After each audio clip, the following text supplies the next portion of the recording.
My name is Michelle Morris, and I'm the pastor at Wesley and Kavanaugh United Methodist Churches in Fort Smith, Arkansas. And this is the first of a series of vlogs that I'll be doing called Pop God. And it's this idea that God is present and working in pop culture, and we just have to listen and look, and we will be able to find God.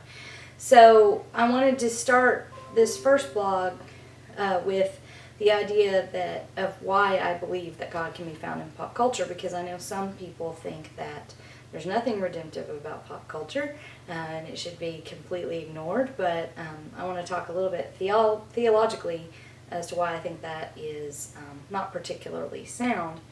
And I want to start by sort of reflecting on how we got this idea that God might not be in pop culture at all, and I think it comes from a lot of places, but one of the things that I think might give some credence to that idea would be the definition of religion that we find in the Bible. The Bible doesn't actually talk a lot about religion specifically. There's all kinds of talks about faith and ritual and worship, but having a definition of religion is not easily found in the Bible.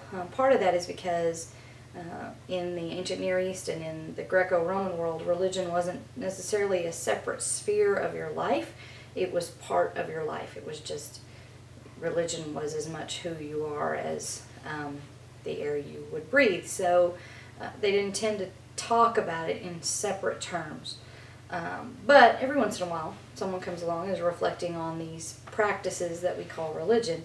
And there's one such opportunity or one such time in the Bible.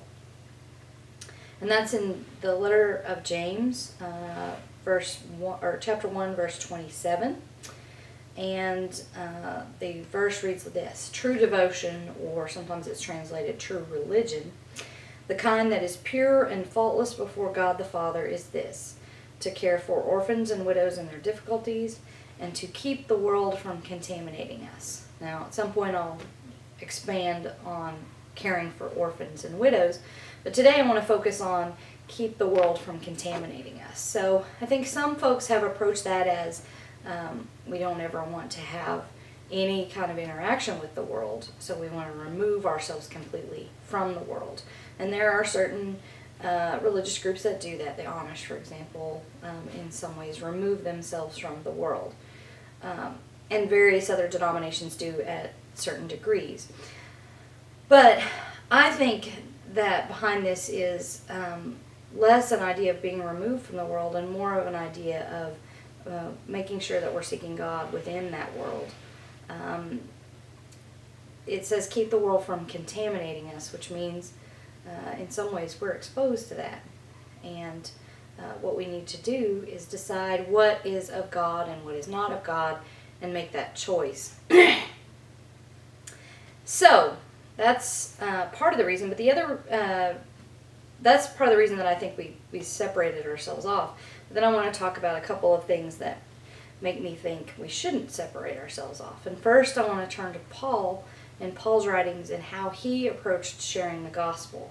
And he says this in 1 Corinthians 9:20-23.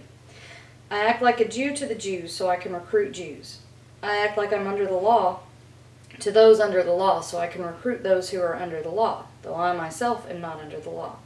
I act like I'm outside the law to those who are outside the law, so I can recruit those outside the law, though I'm not outside the law of God, but rather under the law of Christ. I act weak to the weak, so I can recruit the weak. I have become all things to all people, so I can save some by all possible means. All the things I do are for the sake of the gospel, so I can be a partner with it. So you can see here, some people might not appreciate Paul's approach. It may seem dishonest in some ways that Paul is just going to be all things to all people. And I think what we need to remember is that he didn't ever advocate losing his faith in Christ. That was going to be with him regardless. But he wanted to be able to talk to people on their terms. He wanted to be able to approach folks from their point of understanding and help them then come to understand God. So from my perspective as a pastor, if I'm not speaking the language of the world, if I'm not listening to rap and country and pop, and if I'm not watching all kinds of shows on television and going to the movies, which is where the people are. If I'm not doing that, then I'm not going to have any point of reference to be able to talk with people about God. And the other thing that I would say, besides just being able to have that conversation, being able to have that starting point, is that for me, we either believe God is the creator of all or not. And if God is the creator of all, then God is found in all. God is found in the movies, found in television, found in pop music, even found in our politics. God is present in that place. All we have to do is look for it. And I think if we look at the life of Jesus, it tells us two things. One, Jesus used the everyday to help people connect to Him. When we hear in the Gospel of John that Jesus said, I'm the vine, I'm the true vine, I am the good shepherd, I am the gate. It's because the people were going to look around and see those things. I am bread, I am wine. Actually, he says I'm the bread of life. If he says those things, it says, this is my body, this is my blood. About common everyday things. Then what Jesus wants us to see is Him in everything. Jesus wants us to find Him in everything.